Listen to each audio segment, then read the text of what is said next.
Alright guys, so one of the first things we do to gain access to the spark plugs is just remove this plastic cover here.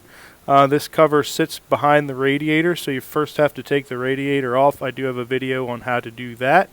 But once you have the radiator off, it sits on the same post that the radiator mounts to, so you just slide that forward and that slides out of the way, and now you have access to the spark plugs.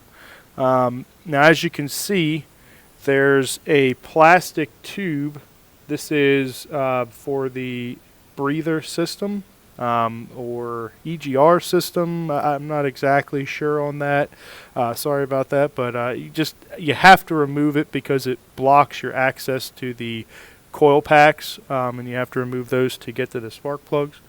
So it is plastic, it is brittle, so I recommend using a little bit of lube, some type of spray lube that'll work and get in there. There are rubber seals in there. You want to get a little bit of lube on those seals to help removing that, because I don't know how expensive these are, but anything will help.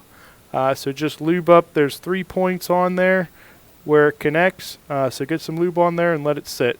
Alright, after that sits for a little bit, you want to disconnect the breather hose. There's a little clip on there. You just have to squeeze in on the sides of the clip. That'll release its hold on the pipe and then slide it out there. Then you want to remove the 2 T25 bolts that hold that in place. And then after you remove those bolts, just take a flathead screwdriver and gently pry up on each point on that pipe. Patience will be rewarded, so take your time. Don't break anything. So the next thing we have to do is unplug the ignition coils. Now there are 2 ways that you can do this, and use the way that works best for you. But one of the ways you can do it is you can push down on the back of the plug just like so and separate them that way. That's a little difficult to do on the coils, but it can be done that way, I've heard. The way I like to do it is just to get a pick or a small screwdriver in there, pry up a little bit on the tab, and slot that out that way. Now once you have those unclipped, we'll have to pry up on the actual ignition coil itself. I use a screwdriver and tender love and care. I've never had an issue doing it this way. BMW does make a special tool for this. I'll attach it in the link below.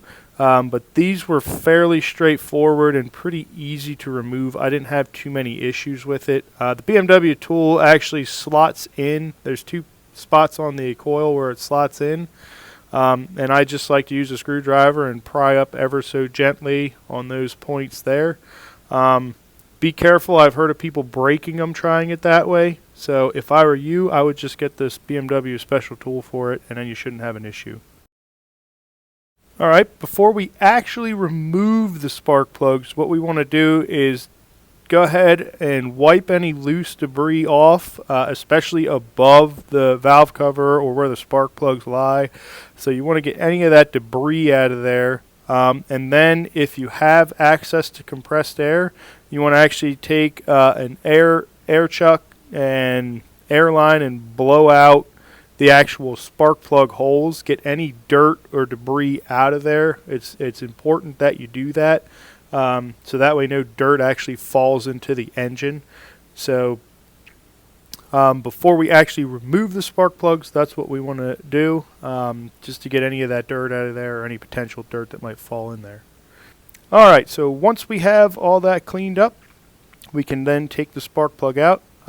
You don't have to take the valve cover off. I was actually doing a valve inspection at the same time. So all you need is a thin-walled, deep-well 16mm socket and a 3-inch extension on there. And that's perfect for this job. So lefty-loosey removes the spark plug from there.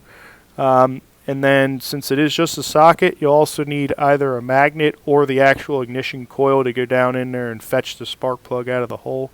BMW does make a special tool for this. I'll attach a link in the description below. It has either a magnet in it or some way of retrieving the spark plug when it's completely loose. But once you have the spark plugs out, Then we can check the overall condition. Make sure that the bike's running good. These look okay. I don't have any cause for concern with the condition of these spark plugs. A couple of things that you want to keep in mind or keep on hand is anti-seize. I like to put just a dab of anti-seize on the threads. It helps with the assembly, and then also it basically future-proofs it. It makes them easier to remove in the future.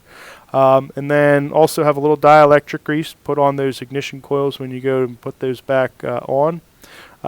Make sure that the ignition coil is all the way down, pressed onto the spark plug. It'll actually click when it's in place. But other than that, everything else is pretty straightforward.